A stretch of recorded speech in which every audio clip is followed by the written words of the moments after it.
तर मी साक्षी जाधव तुमच्या सगळ्यांचं मनापासून स्वागत करते माझ्या एका नवीन ब्लॉगमध्ये. सो बघत राहा. या ब्लॉगमध्ये तुम्हाला नुसतं फक्त खायचं दिसणार आहे, बाकी काहीच नाही. आणि मी व्हॉइस ओव्हरच करणार आहे बिकॉज माझ्या माईकचा प्रॉब्लेम आहे. सो बघत राहा आणि व्लॉग नक्की शेवटपर्यंत बघा. आवडत असेल तर सबस्क्राईब करायला विसरू नका आणि सबस्क्राईब केल्याशिवाय जाऊ पण नका. लाईक शेअर करा, तुम्हाला आवडत असेल तर दुसऱ्यांना पण शेअर करा, तुमच्या मित्रमैत्रिणींना. आणि बघत राहा आणि प्लीज मला सपोर्ट करा. सो आज मी केला होता व्हाईट पास्ता. कसा केला ते पण तुमच्यासमोरच आहे. छान असं पॅन घेतलं, त्याच्यामध्ये पाणी टाकलं, तेल टाकलं, मीठ टाकलं आणि त्याच्यामध्ये पास्ता टाकला. त्याच्यानंतर बॉईल केला आणि तो छान असा गाळून घेतला आणि त्याच्यावर थंड पाणी टाकलं बिकॉज ते चिटकावं नाही म्हणून. त्याच्यानंतर मी छान अशी शिमला मिरच, कांदा आणि लसूण असं सगळं कट करून घेतलं आणि ते क्युबिकमध्ये कट करून घेतलं बिकॉज काय होतं, आपल्याला रेस्टॉरंट लाईक फील आला पाहिजे ना. सो मग म्हटलं काय करावं, आपण तसंच केलं पाहिजे. आता परफेक्ट तर जमणार नाही पण ट्राय करू म्हटलं नक्की. मस्त असा लसूण बारीक बारीक चॉप केलेला तुम्ही बघू शकता. आणि एकच घेतलं मी कारण जास्त पास्ता नव्हता आणि दोघांसाठी असल्यामुळं मी फक्त एक कांदा आणि एकच शिमला मिरची घेतली. त्याच्यानंतर एका पॅनमध्ये छान बटर घेतलं, त्याच्यामध्ये 2 चमचे फक्त मैदा टाकलेला मी. आणि ना त्याच्यानंतर काय केलं, आता तुम्ही पुढे बघालच, मी थोडं म्हणजे व्हॉइस ओव्हरमध्ये थोडं इकडे तिकडे होतं. सो प्लीज समजून घ्यावा.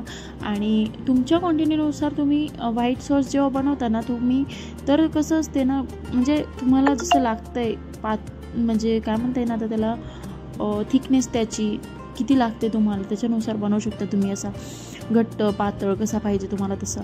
नंतर मग मस्त असं बटर टाकलेलं मी त्याच्यामध्ये 2 चमचा मैदा टाकलेला.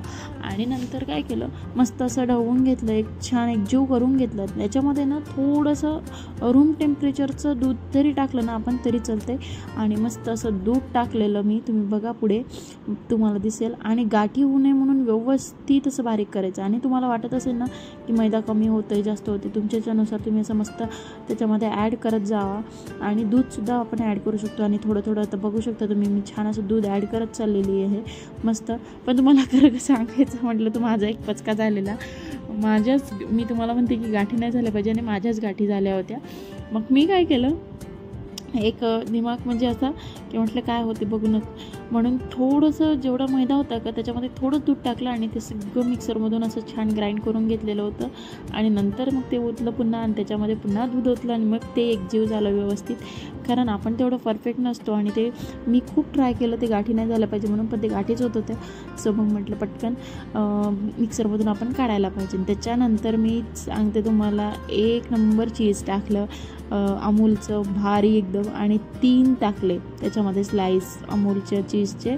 तुम्हाला सांगते एवढं छान स्मेल होती 3, एवढं भारी. तुम्ही बघत आहे त्याची टेस्ट, तुम्हाला आता कसं सांगू मी, म्हणजे खूप छान वाटत होतं. आणि ते बघायलाच असं बघा ना तुम्ही किती मस्त अट्रॅक्टिव्ह दिसत. आणि खरंच व्हाईट सॉस बनवला मी, मला खूप भारी वाटत होतं. कारण या व्हाईट सॉसवर बाकी सगळा पास्ताची चव असते आणि म्हणूनच एवढा छान बनवलं, मस्त असं झालं होतं. मला तर म्हणजे फार आवडला. आणि त्याला अर्धा लिटर दूध लागलं, मला थोडं जास्तच लागलं.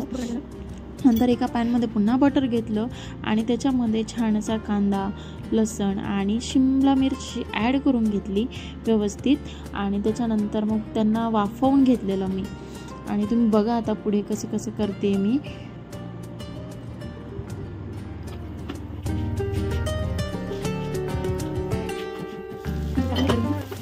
वाफवून घेतलं आणि बघा तुम्ही मस्त असं झालं होतं. ते छान स्मेल सुटली होती, खूप मस्त वाटत होतं. आणि त्याच्यामध्ये पास्ता टाकला आणि त्याच्यानंतर त्याच्यामध्ये ऑर्गॅनो, चिली फ्लेक्स, परत झालं तर काली मिरची पावडर थोडीफार आणि असं सगळं ॲड केलं. थोडंसं मीठ, हे सगळं टाकल्यानंतर मी टाकला व्हाईट सॉस, पण माझा कमी पडलेला. परत मी व्हाईट सॉस केलेला आणि परत ॲड केला, तेव्हा कुठे तो एकदम मस्त झाला. आणि तुम्हाला जर पसारा बघायचा आहे ना, जे मी तुम्हाला सांगत होती बघा, माझ्या व्हाईट सॉसचा पचका कसा झाला घाईघाईमध्ये, एवढं बेकार झालं होतं की तुम्हाला काय सांगू. आणि ते बघा त्या दोघांना दिलं होतं मी, तिकडे बघा कसं चाललेलं, माझं खाऊन झालं होतं. त्याच्यानंतर दुसऱ्या दिवशी मी लोणी करायला, म्हणजे लोणी ऑलरेडी करायचं होतं मला, फक्त मी फ्रीजच्या बाहेर काढून ठेवलं होतं आणि मस्त असं झालं होतं ते.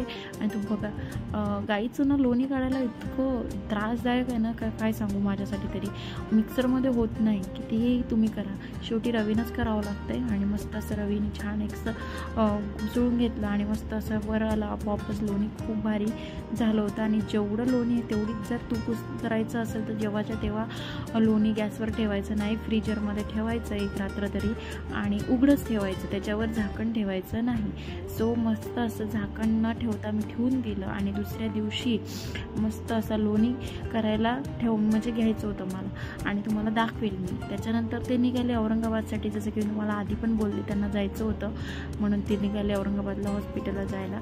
आणि मग मी घरात आल्यानंतर मला काही स्वयंपाक वगैरे करायचा नव्हता. सो मी असं साधं सिंपल काहीतरी केलं होतं. आणि ते गेल्यानंतर आम्हाला अजिबात करमत नाही, काय खायची पण इच्छा होत नाही, असं होऊन जातं. आणि ते गेले आणि श्रीषा रडत होती आणि त्यांना एक चक्कर आणून मागितली. नंतर दुसऱ्या दिवशी बघा, लोणी जे आहे ते मस्त असं काढलेलं होतं आणि ते समोर तुम्हाला बघायला भेटेल. तूप पण खूप भारी आणि इतक्या फास्ट उतरतं की तुम्हाला काय सांगू. बघा किती फास्ट, 15 ते 20 मिनटात हे तूप झालं होतं माझं.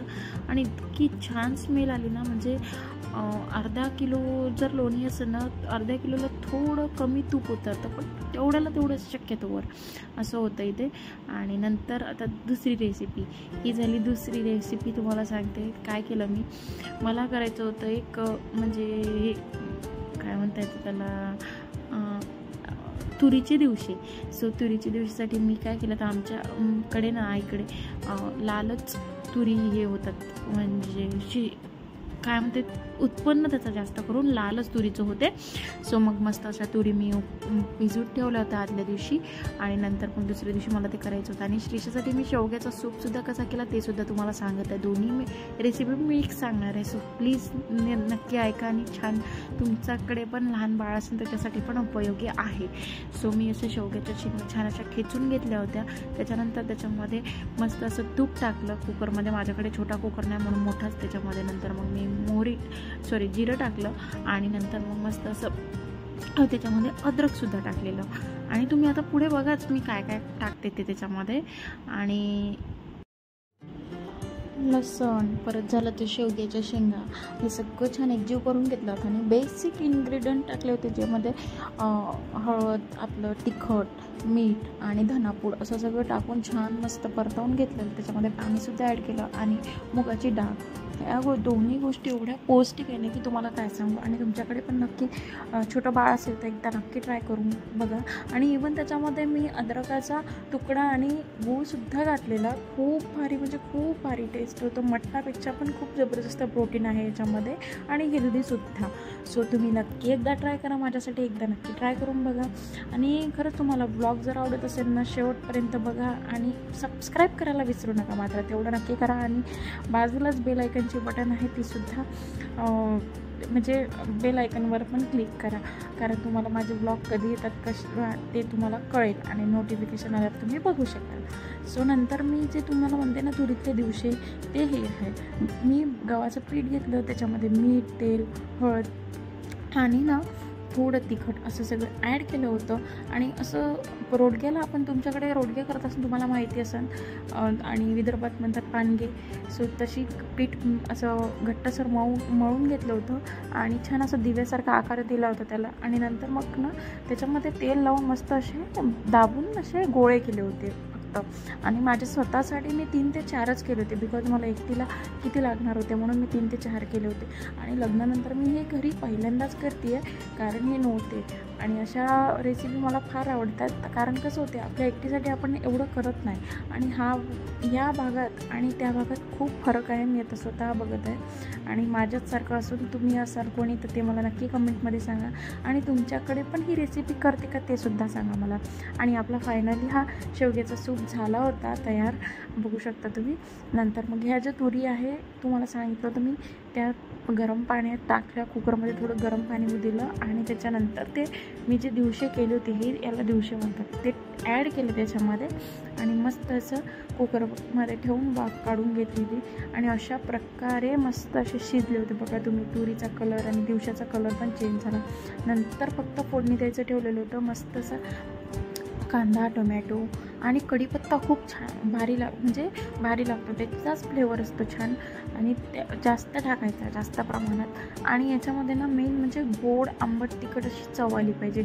आणि हे सगळे मसाले आपले साधे सिंपल घरगुती ॲड केलेले.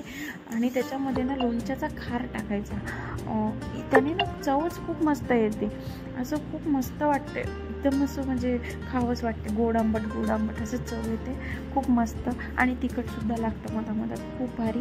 आणि माझ्याकडे लोणच्याचा खार नव्हता म्हणून मी विकतच्याच लोणच्याचा खार ॲड केलेला त्याच्यामध्ये. खूप भारी झालं होतं, तुम्हाला काय सांगते. म्हणजे असं स्मेलवरूनच कळतं ना आपल्याला टेस्ट कशी होती आणि कशी नाही.